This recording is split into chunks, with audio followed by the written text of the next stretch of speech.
Okay, this year I've been preserving like crazy, and I thought I would bring you along and show you one of the perks of canning. So I took out a quart of tomato juice from my pantry. I dehydrated cabbage in May, I think the thing said. So I've got, I think that's a cup. I've been canning potatoes. Here's some still of last year's tomato sauce, a half pint. I canned these during the Every Bit Counts challenge. And I also, in August, so that would be during the challenge, I did a whole crock pot full of beef. And so I took one of these out of the freezer, and I'm going to just put it in my pot. It's already done, already cut up. Then I can add my potatoes, my mixed vegetables. I did drain both of these before I turned the camera on. Didn't think you needed to see me do that. All right, here is my tomato sauce. I always like to put just a little water in my jar and swirl it so I can get all of that. And then my tomato juice. I love to smell it. It smells so good. Put that in there. Now I do get another quart of juice after I've done that, just so that's the water that I'm going to add. I'll pour it in there. Then I'll pour this cup of dehydrated cabbage. Now seasonings, I don't measure. This is garlic powder. I just do a good shaking on top. I'll probably put a teaspoon of my pink Himalayan in there. We can season as we eat too. And just sprinkle black pepper all over the top.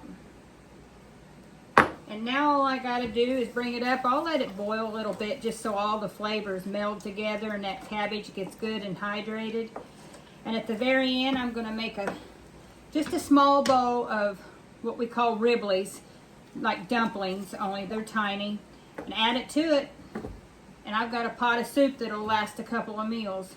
Now, if I didn't have all that stuff canned, and if you wanted to do it the old-fashioned way, I mean, yeah, you can go and get a can of mixed vegetables from the store. You'd peel your own potatoes and have to put them in there.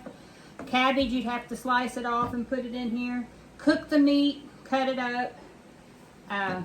One thing I forgot to add, I will be right back. I knew I was short something. My beef broth that I canned from cooking all that beef. Bug in here.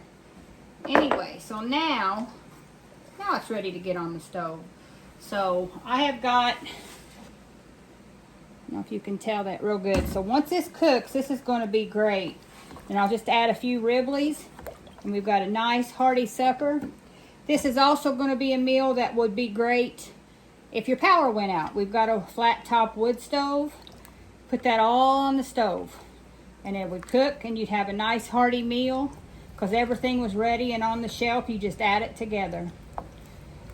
So once I get going here and it cooks a little bit, I'll show you how I make the ribblies and add it to it. Now the ribblies, how I make them couldn't be any easier. This is a half scoop measure, or half cup, excuse me. So I'm going to put, there's a cup. I'll probably put a cup and a half. And that's all the flour. This is King Arthur all-purpose flour. I'll probably put, I know that's bigger than a teaspoon. I'll probably put, that's probably equal to about 3/4 of a teaspoon regular measure. So I'll put 2 eggs.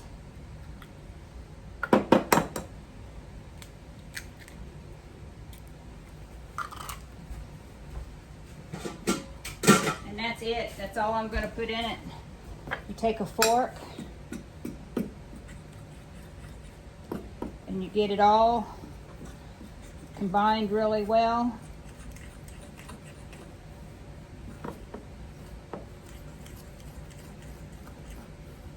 You think that it isn't all combined because it's going to get like little marbly. You get some bigger, like dumpling style pieces, but you want it to be consistent, little marble size.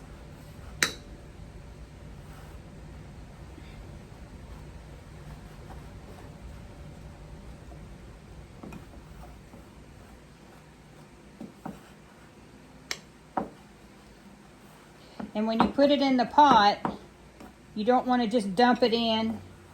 I usually wash my hands real good, and I get my hands in there, and I can show you here. I'll get it, and then I start breaking it up with my fingers like that, so you get little pieces. And then you stir every once in a while, and then it makes the best tasting ribbly dumpling, little mini dumplings, whatever you want to call it. It's a German thing. My grandma used to put dumplings in just about any kind of soup that she made. She made and desserts like blackberry dumplings, and so yeah. So this here bowl, it was 1.5 cups of flour and 2 eggs and some salt. You can put more seasonings in it. That's just all we ever do. So once that gets cooking a while, I'm going to dump these in, sprinkle them in, just grind them up with your fingers. You'll let them cook a few minutes, and I usually shut it off, put the lid on it, and just let it set and cool down together. And by the time we're ready to eat, you got some yummy soup. It's just starting to boil pretty good. You can see the cabbage is starting to reconstitute now, getting good and hydrated. That's all I really got to do is let it cook until that cabbage looks good and it's already smelling amazing. We're having some warmer days this week, but we went all summer without a good pot of vegetable beef soup. So Jeff and I was in agreement. This sounds good today. So I'm gonna let it cook some more, and then I'm gonna add the Ribleys. I was also able today to get 4 more quart bags of fries made and getting ready to put them in the freezer now. I've still got more potatoes to go through, but they are slowing down. We're going to go this evening and pick up 90 pounds of apples from our local orchard. So my next week or two is going to be consumed with dehydrated apple chips and applesauce, and I'd like to do a couple pints of apple pie filling. We like an apple crisp every now and again, but just a small one. So I'm going to try and get up some apple pie filling too. We'll see how far them apples take us. Okay, this has been boiling and the cabbage looks pretty good. It can go a little bit longer yet, but I think by the time I put the Ribleys in and shut it off and let it get out of your way, just cook in that juice, I think they'll be okay. See how I don't want big globs. I want it to come out in just little pieces. I know some of it is too sticky. Just grab you some and just go around. You can also break them up too after they're in the pot, which I do that sometimes too. Like there was a bigger piece just dropped. I didn't mean for it to. Now, if you don't like Ribleys or dumplings in your soup, egg noodles work, or nothing at all. I mean, you don't have to put these in soup. It's just how we like it. That's how my mom did it. My grandma had to have some kind of noodle in her soup.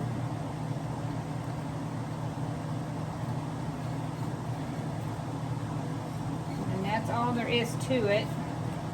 Let me get my hand washed and I'll show you what I do. Okay. Now all I do is just start, I feel, and if it feels like a clump, I take it to the side of the pot and I smush it together and it breaks really easy. There's a bigger one, smush it. There. Here's one you want to smush. You want to get them as little as possible, otherwise you might get like some dried flour pieces might get trapped in it. And then that won't taste good because you want them little bitty.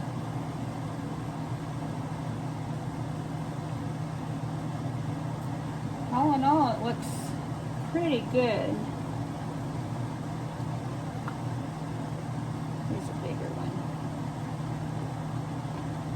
So you just want little pieces in there.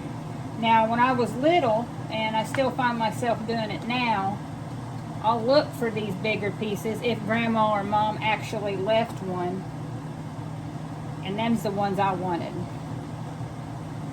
I like to get the bigger piece of those because, I mean, to be honest, when I was little, I wasn't crazy about vegetable soup because it had all the vegetables in it. So I was after the riblies, the dumplings. Sometimes Mom made regular dumplings. Most of the time she did. But yeah, this is all you do. And now I'm just going to let it cook. Probably let it go 5 minutes or so. I'm not going to let it cook very long. And then I'm going to shut the temp off, put the lid on it, and just let it cool down on its own. And then when the husband gets here, it'll be at the right temp. So he should be here in about 45 minutes. So by the time I turn this off and let it sit, it won't be scalding hot when we eat it. So that's about it. That's why I canned, because it made it so much easier to put a pot of soup together. If you like this kind of content, please like, comment, subscribe, and share. And until next time, bye for now.